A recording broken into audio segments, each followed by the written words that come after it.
Core values, the right person on the boat, job description, instructions on the seat, KPIs, rows in the right direction. When do you know you need somebody? The rule of thumb is if you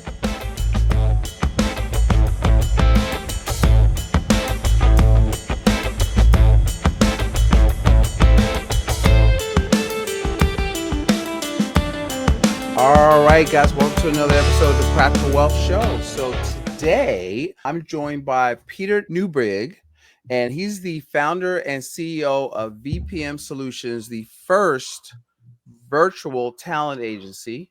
And a virtual talent platform built specifically for a property management industry.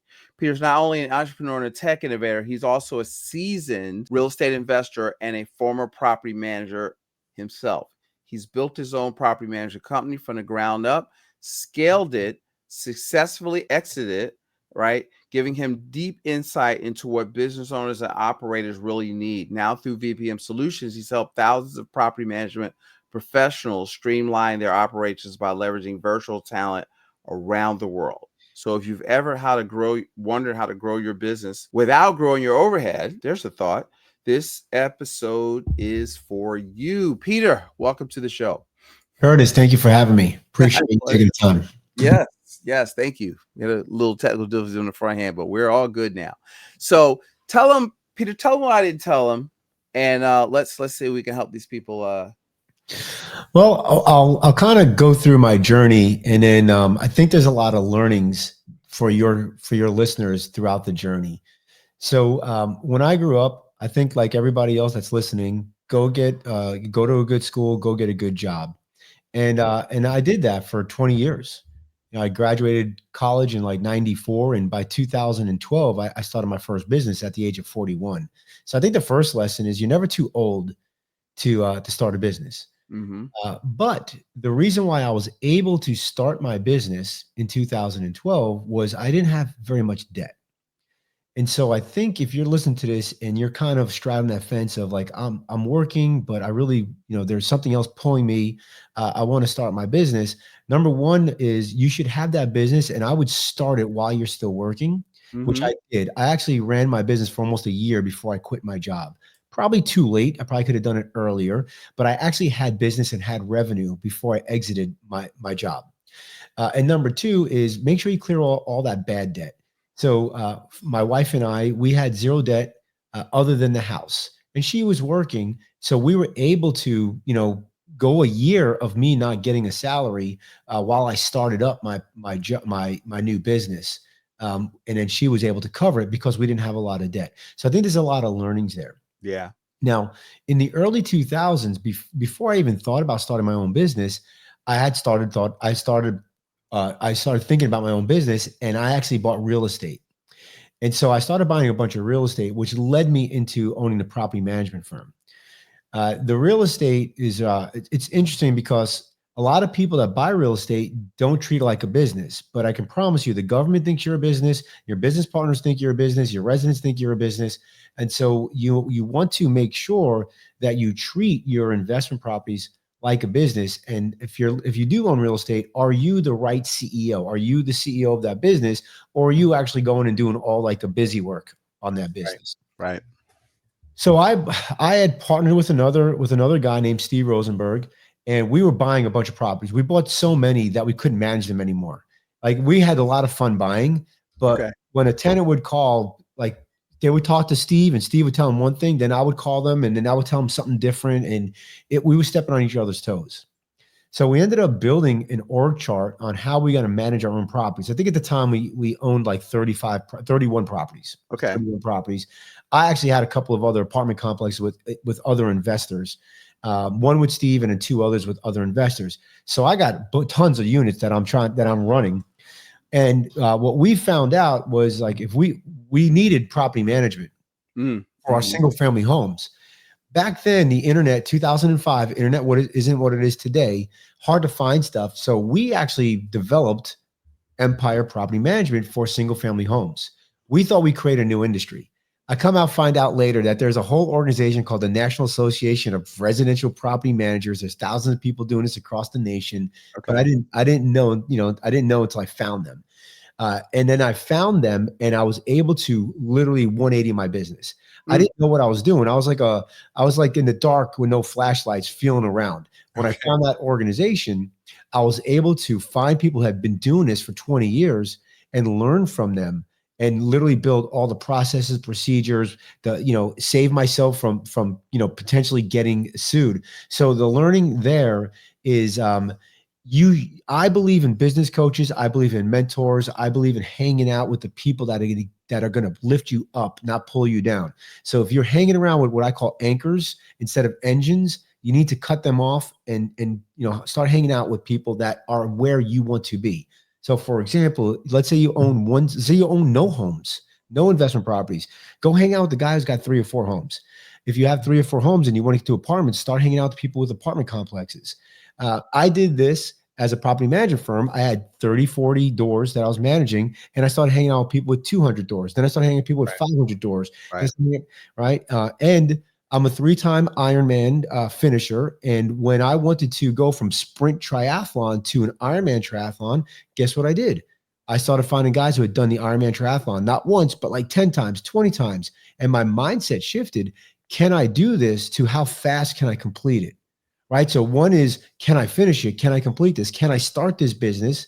And then all of a sudden it's like, well, those guys are no better than me. Mm-hmm. They've done 5, 10, 20 races. These guys know better than me, and they own 5, 10, 20 houses. These guys are no better than me, and they manage properties 2, 3, 600 units. So I'm like, okay, well, show me, Tony Robbins calls it, modeling. Show me Right. the blueprint and I'll do the work.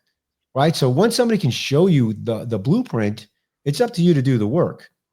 And the And part of that's you got to get in the room, or you got to get in the community so that you can see it first. And like these people, put their pants on one leg at a time, like you do. Curtis, I'll give you the secret. Don't just join the group. Invest in the group as far as time. So donate your time. Become a mentor in a group. Like for example, at the National Association of Property Managers, I became a local chapter leader, and I became a national leader. So Okay. and I wasn't getting paid for it, but that gave me access to the top of the top people. Right. That's Right. brilliant. So Yeah. if That's a you bar right there. I hope y'all listen to that. Just, don't just be on the periphery. Get in the game. So they say the average nonprofit, only about 10% of the people, right? So talk about a church or a nonprofit organization, only about 10% of the flock, if you will, donate time. And so be that 10%, because that 10% typically is going to open up way more doors. Like I'm very fortunate today. I have friends who are property management owners that are top of the top, that all across the country, all because I gave my time.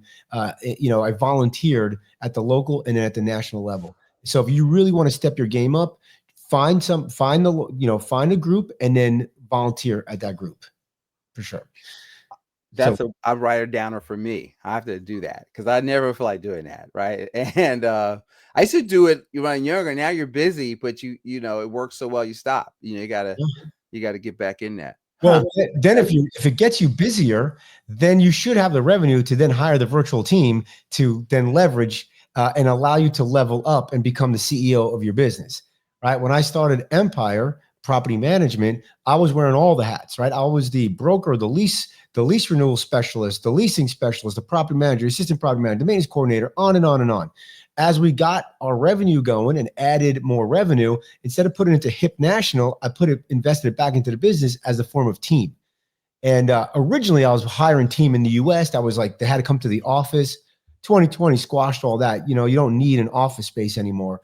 But I was an early adopter on this in 2016, 2017. I started hiring remote because I had access to way more people all across the country or the world versus somebody who lives, 15 minutes from an office.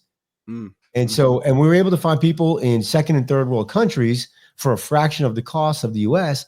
And they're obviously bilingual, they're college educated, they know how to work remote, they have good internet, and they see the job not as a job, but as a career. And there's a different mindset, right? When you have people working with you or for you that they're just see as a job, like you're just like They come in late. They're grumpy. They don't have the right attitude. They really don't embody your core values. They don't hit their KPIs. They have challenges outside the office. They bring inside the office, and you're kind of playing counselor half the time, and they're stressing the business. When you have somebody who sees it as a career, they come in early, stay late, hit their KPIs, embody the core values, and want to be part of the solution, not part of the problem. They're not there just for the paycheck. And it's a huge different mindset on that. And so I was able to leverage remote team, building empire, and going from somebody with very thin razor margins to bigger margins and becoming profitable. And that was a huge difference, because if you own a real estate firm, brokerage, property management firm, whatever it is, you rely on people. People are your number one, the number one expense line, and then followed by number two was the office. Today at VPM, I don't have office space. I have 15 people working for me. We're in 4 states and 6 countries. Don't need office space. Listen, I love that. So who is the I'm trying to think. I had this conversation with a person who has a property management company that wanted to move and get herself out of the operations, so to speak. Yep. And then I've had a person who, or people that, could I outsource this and go somewhere else? And so which one is your market, or is it both? It's a little bit of both. Okay. Right. So I have friends that own property management firms in Houston, and they live in California or North Carolina. Mm-hmm. So you can own, one of the big challenges mentally that people have is like, I own the business, I have to live where the business is. And that's not necessarily true. If you can hire the right people, right? Now, when you own a property management firm, you do need some people in the town that you manage. Right? Whether you feel like, hey, my property manager should have local knowledge, I want that person there, but all the supports team can be remote, or my property manager could be remote, but I need my field tech or my leasing agent there, because somebody's got to go to the property and put the sign and put the lockbox, take the photos. And you can outsource a lot of that, but you do, having at least one person on boots on the ground is probably favorable. And having your salesperson, we call them business development managers, mm-hmm. and your property manager, those 2 roles, I like being local. And I'm a VA company, right? So I'm a virtual assistant company. I like those 2 roles being local, and then all the support staff, everybody else, I like in, second and third world countries. That's the way I ran Empire. And I love that. Okay. Yeah. So I know it changes the game. How does it change the game for the people that see? So inside, I have 2 for my, I have a basically a virtual financial services practice. So this is a commercial for, and they don't, they're, and they don't talk about KPIs. What are they? And then, because I have to create them, but we're looking at that, but they go to work. I'm not paying them to be on Facebook half the time. If you're sitting in your office on IG or whatever, and they're really working, getting stuff done. So that's exciting. Yeah. So you have a lot to unpack there, right? So the first thing is, like, people feel like if they're in the office, then I can keep an eye on them. Right. Mm-hmm. But then I've had friends that, I've business owners that have people in the office and embezzle from them. So are you really keeping an eye on them? Right. Or you have the guy that comes in late, takes the long lunch, takes 3 cigarette breaks, leaves early to pick his kids up, and you're paying that guy $85,000 a year, and you don't even bat an eye on it. Right. But then you have a remote team member, you're paying $6 an hour, and you want them to, like, I need a screenshot and I need a report of everything you're doing every minute of the day. So, these remote team members, they're not taskless people. They are part of your team. They're a remote team member. Right. I don't like the word VA anymore. I think it's derogatory. It's like calling one of your residents a tenant. Tenant's derogatory. VA's derogatory. Words matter. They're remote team members. They're residents, right? So this is a remote team member. Now you say, okay, Pete, this person lives in Philippines, 12 hours away, whatever, 40,000 miles away, whatever that math is, right? How do I manage that person? How do I make sure that they are going to be productive? Right. So Curtis, here's the deal. This is what I do. And I've done this for, almost 15 years now. Number one is availability. They have to be available, right? If they're not available, then they probably have a second job. What Mhm. does availability mean? Well, you should have policies in your company. Policy number one is if you should have a chat system that you use. We use Slack. If I Slack you and you do not Slack me back in 30 minutes, that's a problem. Okay. If I email you and you don't email me in 2 hours, that's a problem. If I have a meeting with you and you're not dressed appropriately on camera, that's a problem. If you're not in your home office, that's a problem. So availability is number one. Okay. Well, that's great, Pete, but they can do other things and still be available. I get it. Number two is escalations. Am I getting escalations from my clients? Am I getting escalations from internal? Meaning, man, I love Curtis, but he is, we're getting complaints internally from inside that work with Curtis saying he never gets his job stuff done on time, or he's never available, or whatever it is, right? So availability and escalations. And then the third thing is key performance indicators. All right. So I never have my team write down like a whole long list of everything they do for the day. I don't use Time Doctor or Hubstaff to video their screen all day long. I don't care. At the end of the day, Curtis, I pay my people 40 hours a week, and I don't care if they work 30 or they work 60. They get paid 40, and if they get the job done while they're available, no escalations, and hit the KPIs, which I'm going to talk about here right now, then I'm good. A KPI is a key performance indicator. Mm-hmm. It is a metric, right? So every person in your organization should have 1 to 3 metrics. If they have like 17 metrics, that the old saying is, if everything's important, nothing's important. And if you have 17 metrics, you probably have 3 job roles in one job role, or 5 job roles in one job role, and they're wearing like 5 hats, right?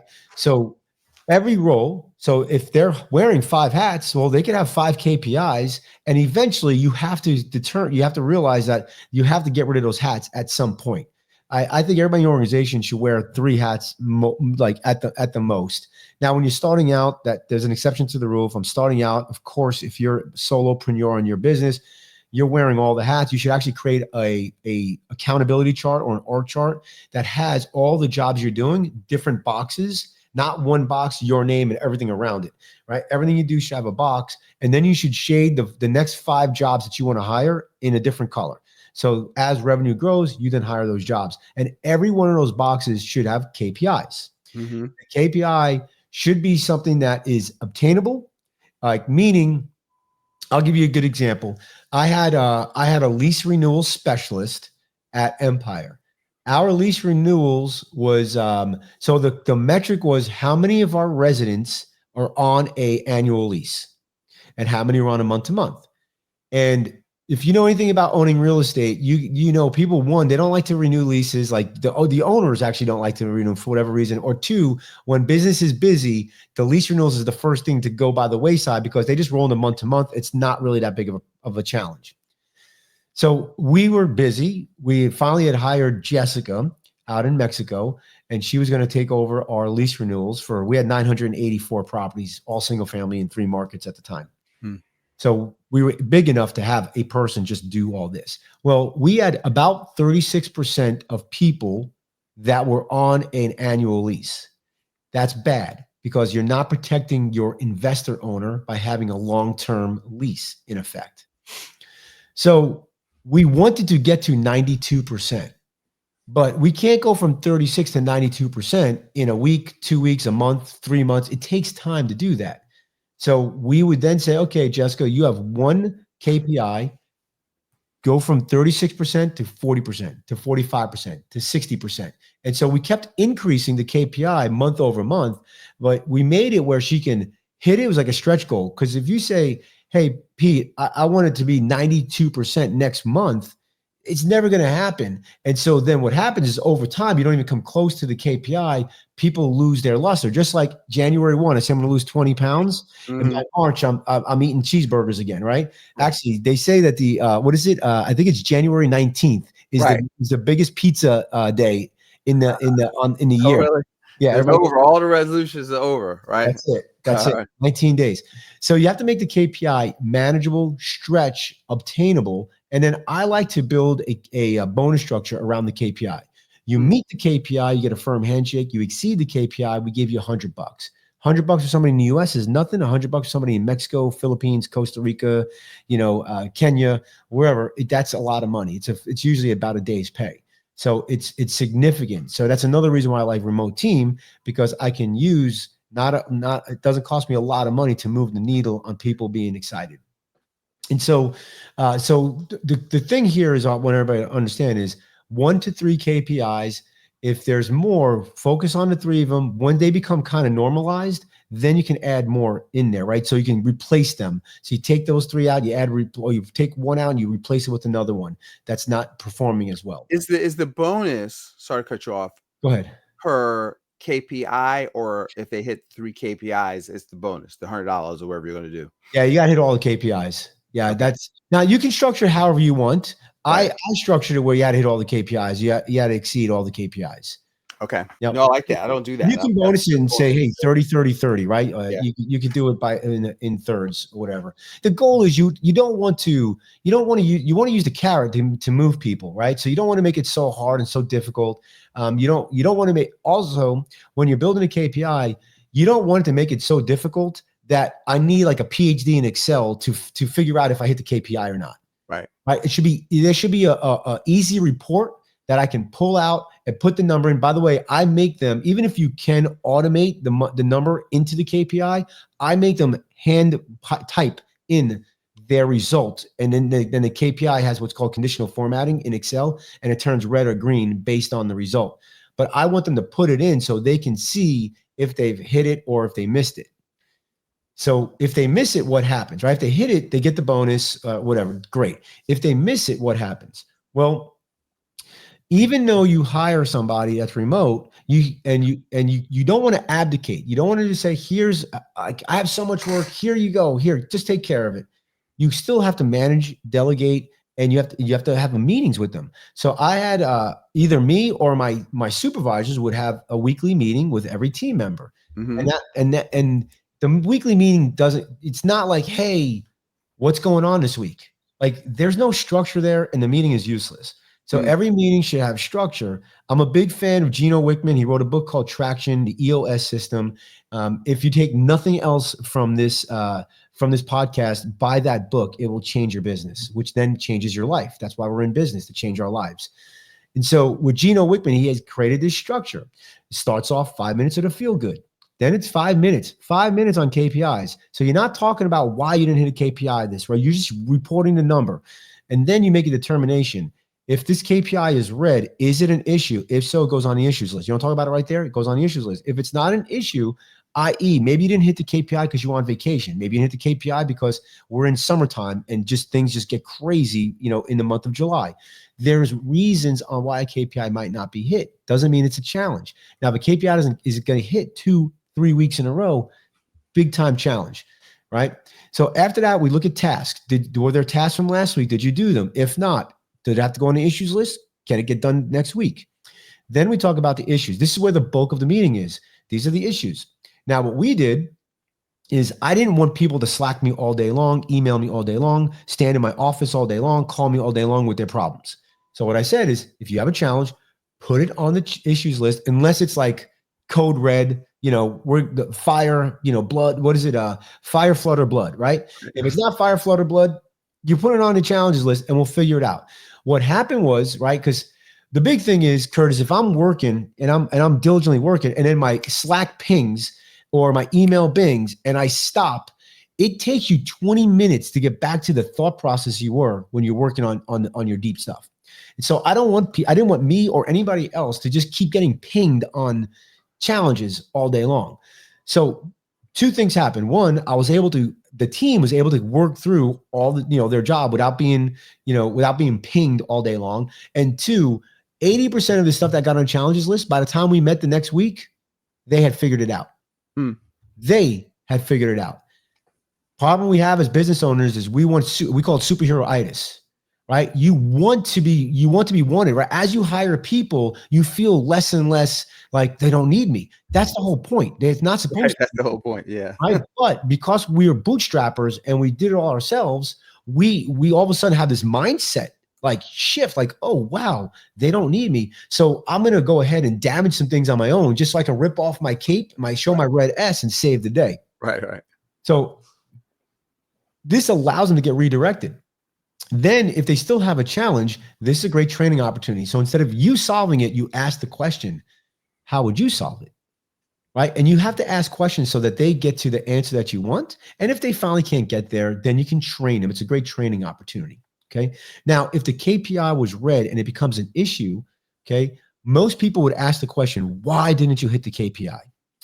Asking why questions puts your team in defensive mode. Blame, excuse, denial. We call victim mentality, below the line, whatever you want to call it. Blame, excuse, denial. If you ask, what could we have done, or what can we do to get the KPI to be green, to hit the KPI? What can we do to hit the KPI? Now they're starting to think. They're not defensive. They're starting to think, well, we could do this, we could do that. That's taking ownership, accountability, responsibility, victor mentality, above the line, whatever you want to call it. Mm-hmm. But that's what you're trying to get to. If you have a teammate that, takes complete ownership of the process, changes the process, modifies it, gives you all these ideas of how we can better it, they can change the process. In my businesses, they can't change the policy. They got to work around the policy. If they want to change the policy, they can bring it up to me and we can have a discussion. But typically a policy is written out for a specific reason. Policies typically don't get changed and policies last forever. Processes get changed all the time. And you as the business owner shouldn't be the one changing the process, especially if you're not doing that process. So if your people are doing it, they can modify the process. And I never fault anybody for modifying a process to try to make things better, even if it makes things worse. Like, hey, let's just go back to the way it was. And then the last piece is, that's the longest piece of it. And then the last piece is, I like doing, so in the book Traction, they say rate the meeting 1 to 10. What I do is I say rate your stress level 1 to 10. If somebody's stress level is a 10 plus, 10 plus, 10 plus, they're ready to punch out. Either A, it's just a seasonal thing and you have to kind of lead them through, like it's going to get better, right? There's a light in a tunnel, it's not a train. Or B, they're the right person, organization, but they're in the wrong seat, right? Think about it, Curtis. When you have to do something that you've never done before, you're not good at, you get stressed, right? Yeah. When we ask you to do something that you really like, now you get energy. So we have to find out if they're in the right seat. And then the third thing is they might just not be the right person or organization. If they're not the right person, then you got to free up their future is what we say. You gotta let them go. I've read Traction. No. I've not finished Traction because you're the second person that's, look, you got to read Traction because I didn't see where it applied because I didn't have a big organization. But that little piece, really, I got to go back and I'm thinking about how I run meetings and, that whole thing. So that was really good, helpful for me. If nobody else, y'all listen out, you get your notepads out. What into the business, what are the KPIs that you watch, or that our potential people, that what should they be watching in their business first? Because a lot of times when people get what do you call them? I was going to say virtual assistant. You call them remote team members. Yep. Remote team members. You kind of got to know what you need done first. So people get, like, when I first brought my remote team members on, I was interviewing. I was like, I don't know. What do I need done? What can they do? I didn't know. I was like Darren Headlines. It took me a few weeks just to figure that out. So how would they get ready to get ready? And then what even just tracking them, I know I have these run-on questions. I'm sorry. Even just tracking them, what is above the line? And it sounds like you got like a dashboard, red, green, where it's bloat is showing. And so break that down for me. There's a lot to unpack there. Okay. Yeah. So first thing is, how do I know when I need somebody, or what can they do? Yeah. Right? That goes back to your org chart.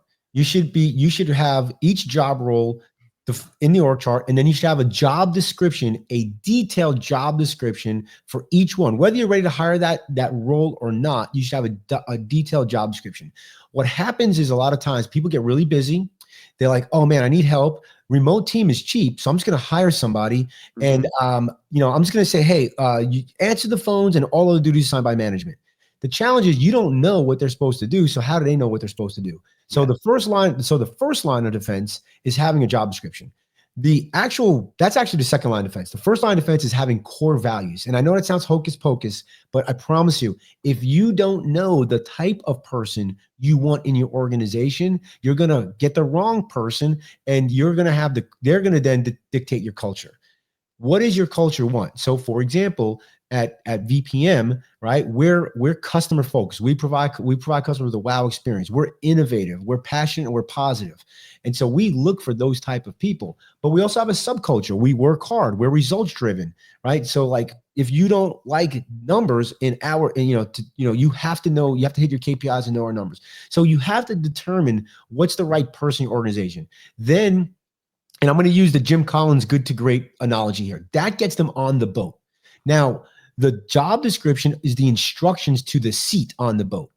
Okay. So now they know how to operate the seat. You know how to operate the seat. So now I have to use personality profile to make sure I get the right person in the seat. I'm a big fan of DISC. If you don't know any kind of personality profile, and DISC is really the easiest one. I've been using it for since the early 2000s. It's served me well. You can go to vpmsolutions.com, create a free company account, and we have a free DISC assessment for you to take. And then you can determine what your DISC is. And we have a lot of backup on what is D, I, S, and C and all that good stuff. All right. So core values, right person on the boat, job description, instructions on the seat. The personality profile gets me the right person. KPIs, rows in the right direction. So you need those things in your organization before you hire anybody, honestly. And then once you hire them, then of course we talked about the management piece, the training, and then management piece of it. So that is how you hire. Now, when do you know? So that's how you hire and what you need hiring for. When do you know you need somebody? The rule of thumb is if you can afford half their salary and they can do something 80% as good as you can hire them. All right. So that's kind of the rule of thumb from a bunch of business coaches that I've had. Now, how do you know?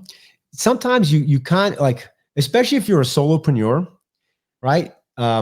There are things that are pulling you away, right? Like you're just getting stretched. All of a sudden, you're not taking lunch. All of a sudden, you're working until 7, 8 o'clock at night. All of a sudden, you're working weekends. It's time. Okay. Now, if you can identify ahead of time. So when I started Empire, I was always late hiring because I wasn't seeing the signals. I was working and I'm about to break and I'm like, I got to go hire somebody. That's the wrong time, right? Because you needed them, 2 months ago. Right. Once we understood our numbers, right? We knew how many leads were coming in. We knew that we would convert X amount of leads per month. We knew this would bring in X amount of properties per month. We knew this how many we lost per month. And we knew, okay, this is our increase every month.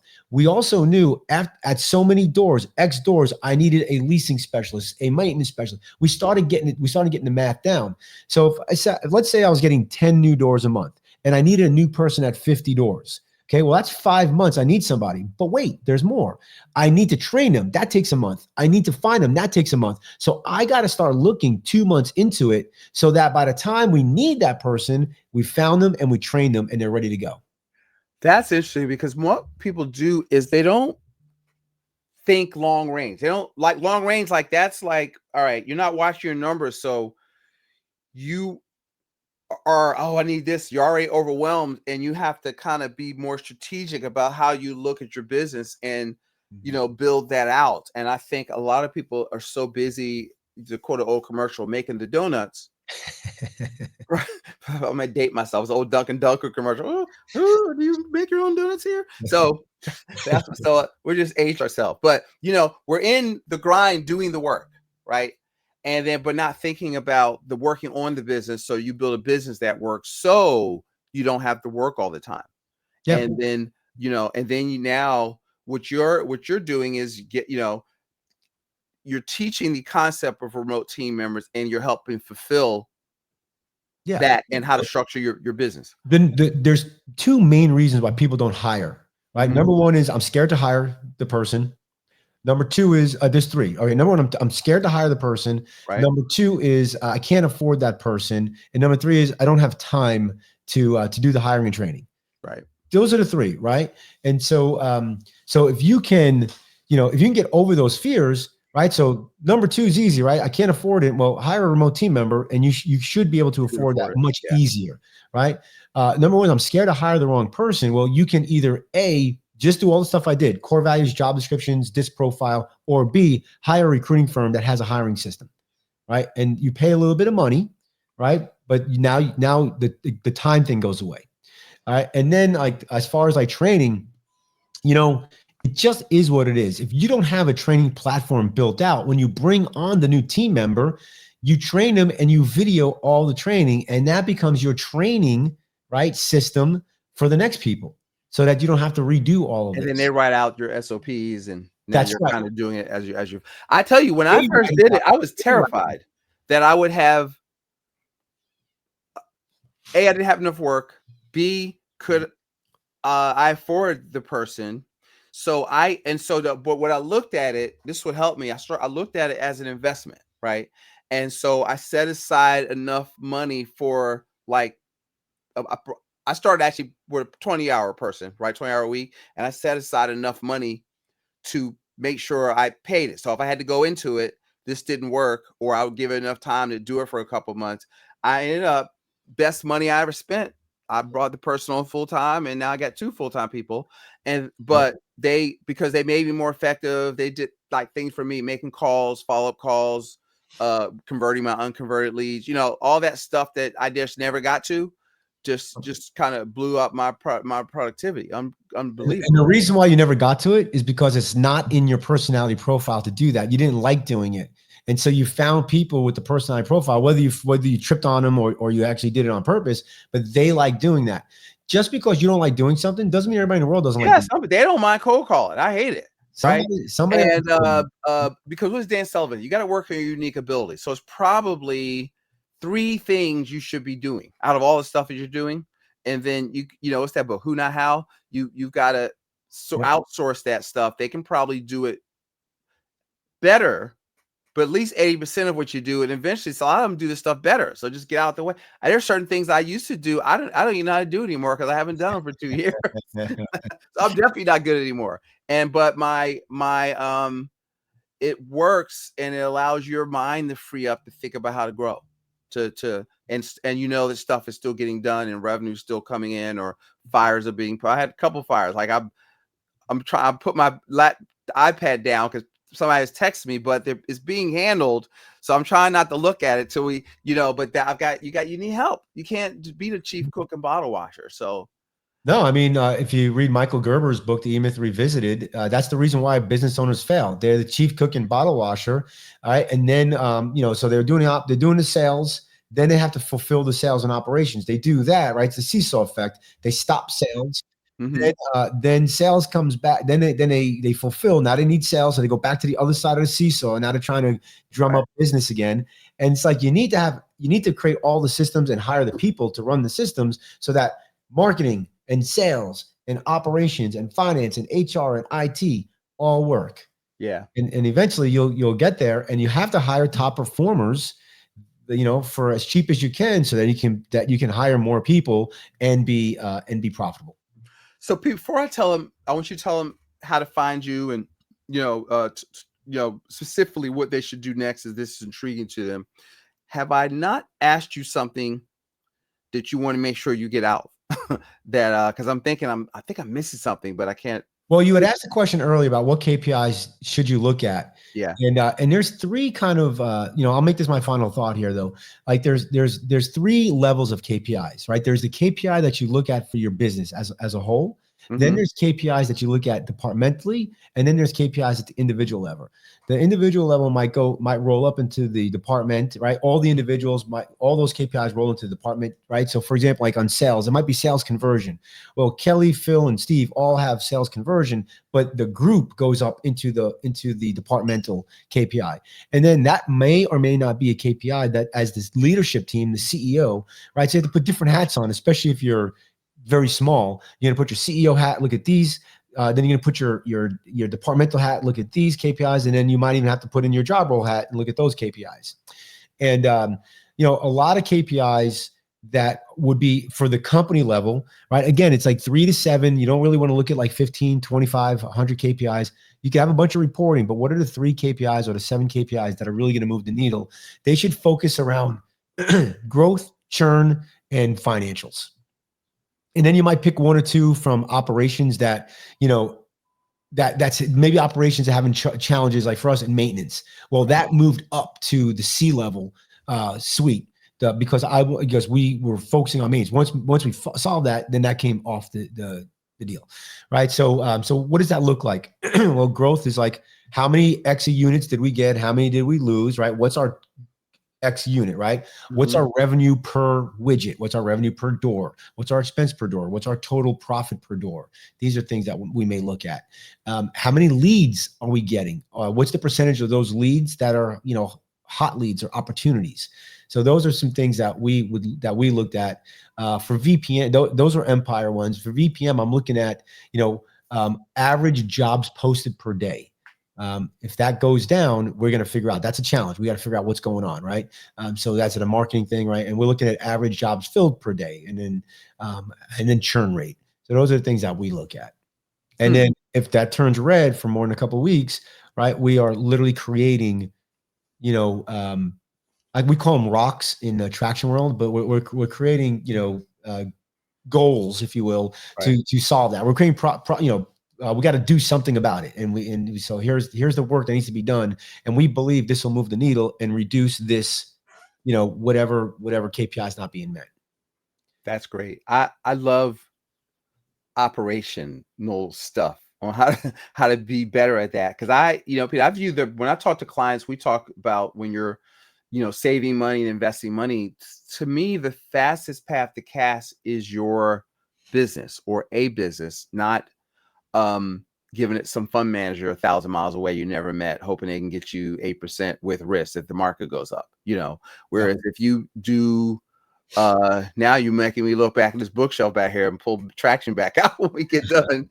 And but you got to spend time, as Michael Gerber said, was it him? You got to, it's in your business or on your business. And I think a lot of times we don't work on your business.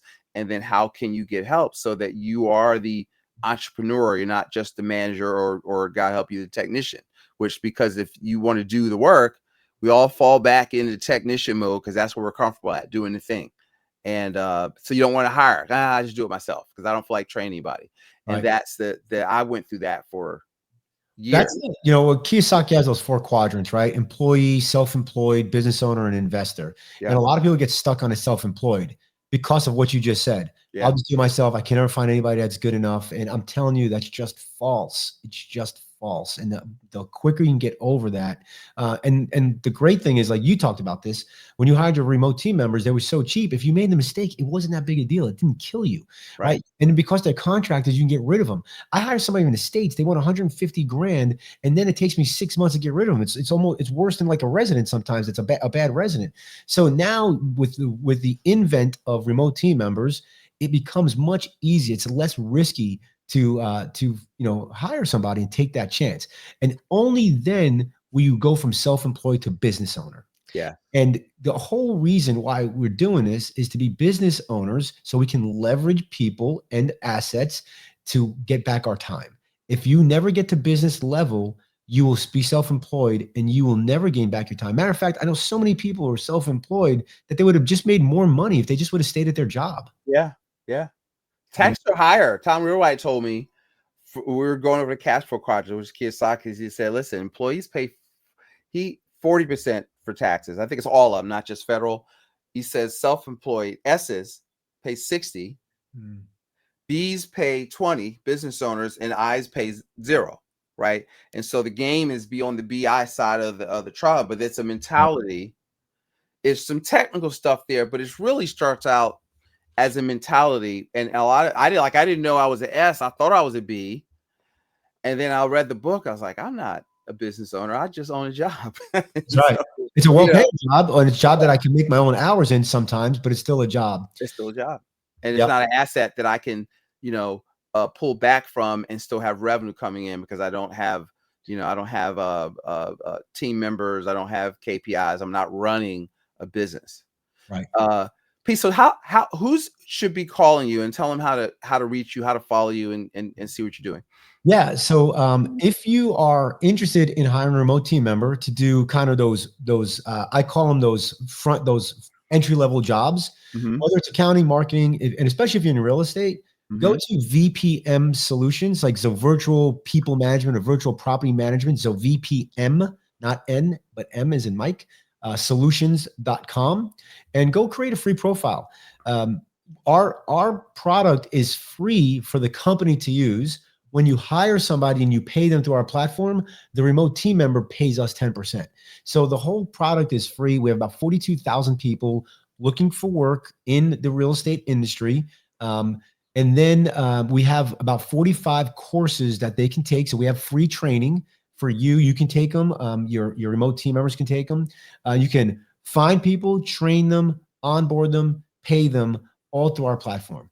And we have a do-it-yourself model. We have the white glove, which is we do it with you model. That is free. So I highly recommend just booking a demo or booking a white glove. And then we have the gold glove. It's a pay-for service, but we do it for you. So if it's your first one, you're really nervous about hiring a remote team member, for $1,500, we'll do everything. You just do the final interview. And so those are the three models. We have online self-interview videos. We have disc profiling, so you can search by disc. You search only for people who have videos. You can search by certifications if they take those courses and they could test out and pass them. So if you're looking for a remote team member, especially if you're in the real estate, so that's where most of our training is. But even if you're not in real estate and you're just like, hey, I just need somebody, I need an assistant. I promise you'll find the talent there. So let me just clarify this. So make sure. So real estate investors, agents, property managers, what is it, all three, or is it one more than the other? It's all of them. Most of our courses focus around property management because that was my expertise. Yeah. But you can find courses for some of those other other deals. But we focus mainly in real estate. So brokerages, HOA management, single family management, realtors, all of that works really well with the. Okay, I just wanted to clarify. That's how I was thinking, but I don't think I made it clear. So I just want to make sure we talked about that. That's awesome. Okay, and so we're gonna learn how to be. Cause see, even when I talk to, I try to get people to say, you are in business. You got to learn to operate like a business if you want to scale and you want to grow. You can't expand your own vision, and you need help. And talking to people 100%. like Pete and his team, and so you can grow and build something that has value outside of you working all the time. 100%. The definition of a business, I'll just leave you with this and I'll let you go. Definition of a business is a profitable enterprise that runs and grows without you. Boom. That's it. That's perfect. So guys, I hope this is a lot of writing downs in here. So if you should send this to somebody that needs to hear this, I would listen to it again with a pen and paper. And Pete, tell them how to give me one more where do they look at, where do they find you, where do they go? Yep. So the website is vpmsolutions.com. You can email me directly at pete@vpmsolutions.com. Believe it or not, I do not have a remote team member that looks at my email. I look at it. I answer all my emails. So you can email me, or you can go to vpmsolutions.com and check out everything on our website, and you can create a free profile and schedule a demo or schedule a white glove meeting. There you go. That's the final word.